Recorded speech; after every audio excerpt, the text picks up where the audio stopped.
happening, YouTube? So welcome to another PC build video. This time we're gonna build two entry-level desktop PC. So entry-level lang to, do not expect anything from this. Ang price ng bawat isang PC ay less than 20,000, 19,540 to be exact. Simple lang yung request ng client dito. Ang patatakbuhin niya lang is regular office application like Word, presentations, and spreadsheets.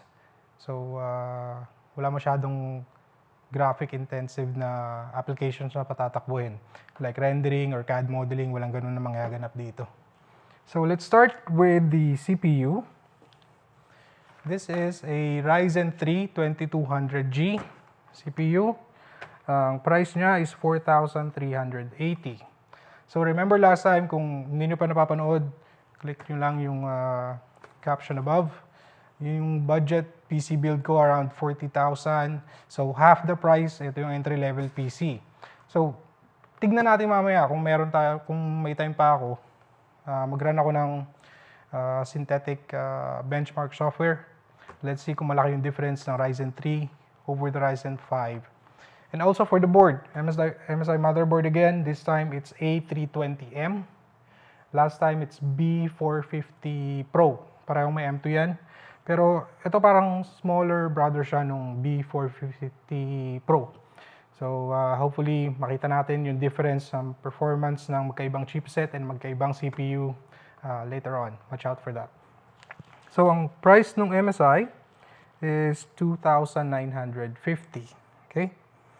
And next is yung memory. This is Kingston DDR4 8GB single stick. So hindi na ako nag-dual channel para dito kasi hindi naman gagamitin para sa mga intensive na application. Yung price niya is 1,600. So 8GB DDR4 is 1,600 from Kingston. Okay. Next, yung SSD. So again, this is M2 SSD. Ito rin, meron siyang pinagkaiba dun sa nauna kong build. Yun kasi may non-drive and NVM siya. Ito M2 lang. This is 480GB from Western Digital Green. This is 3,000 each. Next, yung Silverstone. So ito, pareho lang last time. 500 watts ng Silverstone non-modular PSU. And next, ito pareho rin. Same as last time. Nvision. This is IPS LED monitor. 22 inches. Ang price, 3,450. Okay. And again, same keyboard and mouse setup. This is 750 again from Logitech. And last, what else? Ito na yung casing, yung tower. Mamaya papakita ko sa inyo. Let me know kung maganda or pangit yung itsura niya. Ako kasi, personally, nung pagkita ko sa case na to, hindi ko nagustuhan yung itsura. Pero wala akong choice kasi wala naman ng ibang case na papasok sa budget ko. I'm trying to keep the overall price down. So, this is Coolman Streamer, yun ang pangalan. Coolman Streamer with glass panel, 1,450 each. So again, yung total niya is 19,450 for each build. So I'm super excited na to build this PC. Hopefully, magustuhan ko yung kalalabasan niya. Pero go ahead and unbox these items and I'll show it to you through time-lapse. And hopefully kung may time pa mamaya, mag-run ako ng benchmark and compare it against the Ryzen 5 PC build. By the way, kung hindi na pa napanood, just click on the caption above. It will take you there. Alright, so I'm gonna set it to time lapse. Let's enjoy, guys.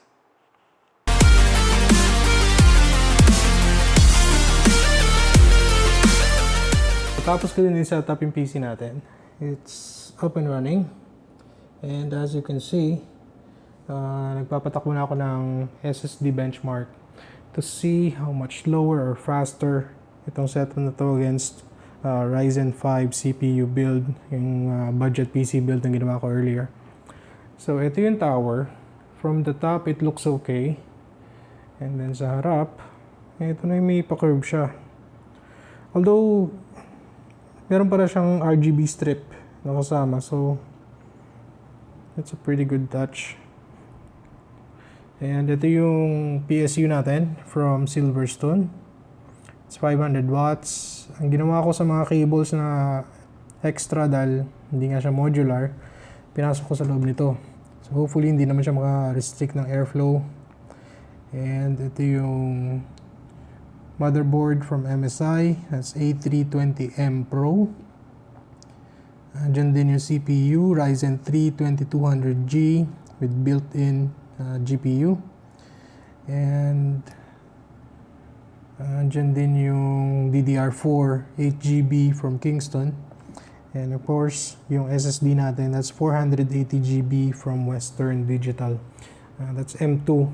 So yeah, i-compare natin siya mamaya against the Ryzen 5. Hopefully we can see benchmark numbers. So let's compare this later on. It's gonna take me a few minutes to run some benchmarks, and I'm gonna add it to the video as well. So ito yung Ryzen 5. Ito yung Ryzen 3. So let's see kung may malaki bang performance difference between Ryzen 3 and Ryzen 5. So we're here in the Ryzen 5 system, and the first benchmark that we're gonna run is yung DrystalDiskMark 7. So ang sinusukat nitong benchmark na to, kung gaano kabilis basahin at isulat yung file sa SSD na nakalagay sa system. So magkaiba yung nakalagay na SSD dito sa Ryzen 5 tsaka dun sa Ryzen 3. Yung nakalagay dito, NVMe, so non-volatile memory express. So mas mabilis siya. Technically, yung M2 na nakalagay sa Ryzen 3 is parang regular SSD lang. So let's check kung gaano kabilis yung difference nila. Sorry, gaano kalaki yung difference pala nila. So this will take a few minutes. Probably speed up ko na lang yung video and balik ako sa inyo pagkatapos. So it looks like tapos na yung benchmark, and we're getting good numbers here. So una, ano ba ibig sabihin nito mga to? Ito yung sequential read or sequential write. Ito naman yung random. Yung sequential ibig sabihin sunod-sunod yung pagkakasulat or pagkakabasa ng file sa SSD. Yung random, walang order, random lang talaga. So as you can see, yung read speed ng SSD na nakalagay dito, itong brand nito is ADATA or ADATA. And ang maximum throughput niya is almost 2 GB per second. So, di ba, mabilis siya. And yung write speed naman is 1.5 GB. Dun sa throughput nila to. So overall, mukhang maganda yung test na to. Maganda yung benchmark na to para dito sa system na to. So save ko lang to, and later we're gonna compare it side by side dun sa Ryzen 3. Let's launch yung Cinebench. So yung next benchmark natin gagawin, Cinebench R15. So after may download yung program, run mo lang. Actually, hindi mo kailangan install to, run mo lang eh. Advanced benchmark. So yeah, make sure na naka-check yung advanced. And ito yung mga test na gagawin natin. So OpenGL, yung rendering power ng GPU, CPU, single and multi-process. Ito naman yung processing power ng CPU. So let's see. Ito naman parang ano to, parang guide kung gaano kalayo, gaano kalapit ka sa mga CPU na nakalista. Although this is R15, so medyo luma na siya. Kung mapapansin nyo, Yung mga CPU na nakalagay dito ay mga 4 or 5 years old na. But let's see kung i-compare natin siya dun sa current na system natin, yung Ryzen 5. So let's run this. Run all selected test. So it's gonna try to render like a cinematic scene.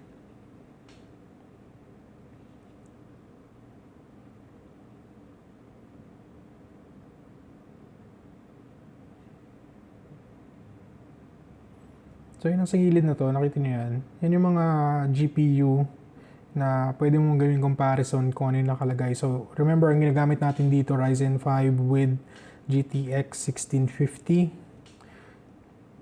So makita natin mamaya yung para sa CPU. So sa unang test, 105.30 FPS ang na-achieve natin. So, compared to Quadro K400, so mas mabilis pa sa Quadro, kaso nga lang medyo luma na yung Quadro, di ba? So, 105 on average FPS dun sa kaninang benchmark. Ito naman, so ginagawa niya rendering kung ilang cores, kung ilang thread yung CPU mo, yun din yung makikita mo number of thread dyan. So, I have 12, so nakita na naman 12. Yun para sa multi-thread. Ito naman single, so medyo matagal to. So ito na, naka-CPU na siya. Makita nyo dito, we're comparing it against 12 core and 24 thread na Intel Xeon CPU. I think $1,000 yata ito nung lumabas or more. So yeah, ipapaalala na sa'yo kung gaano kadami yung pera mo or gaano kakonti yung pera mo pag tumingin ka dito. Well, at least noon.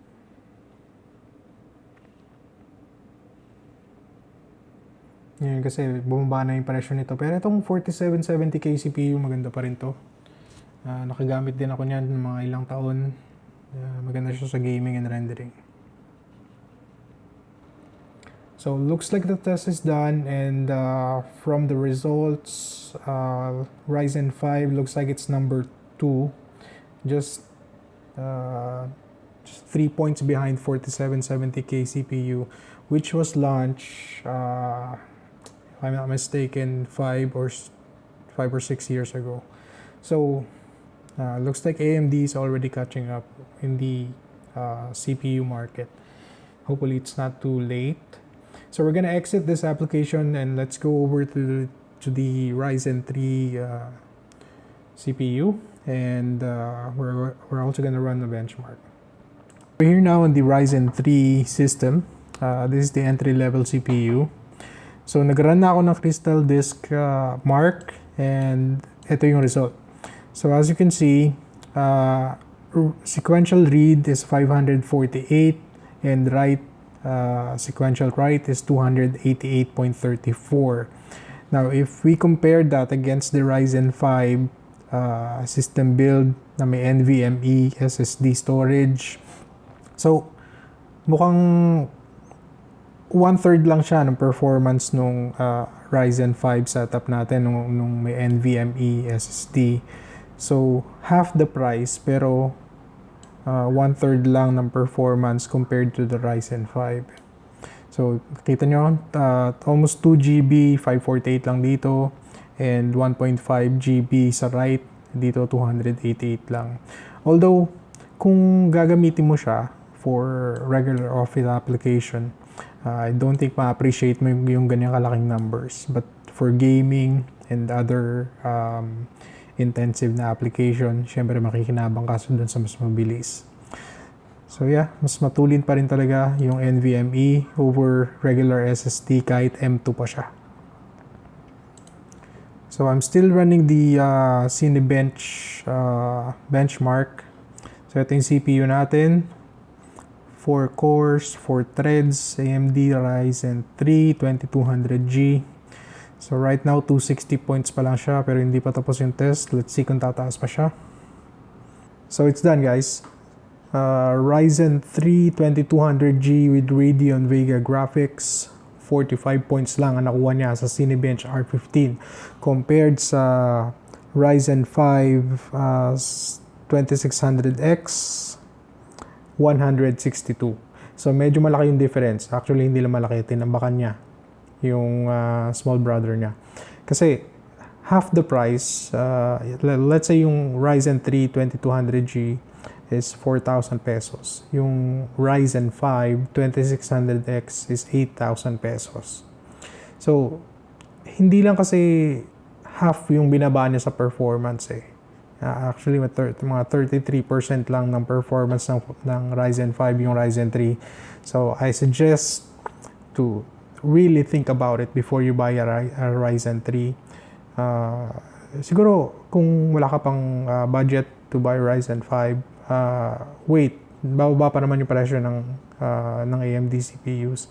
So, hopefully, this December, magkaroon ng sale or paglabas ng mga bonus natin, pwede na tayong bumili ng mas mahal na CPU, di ba?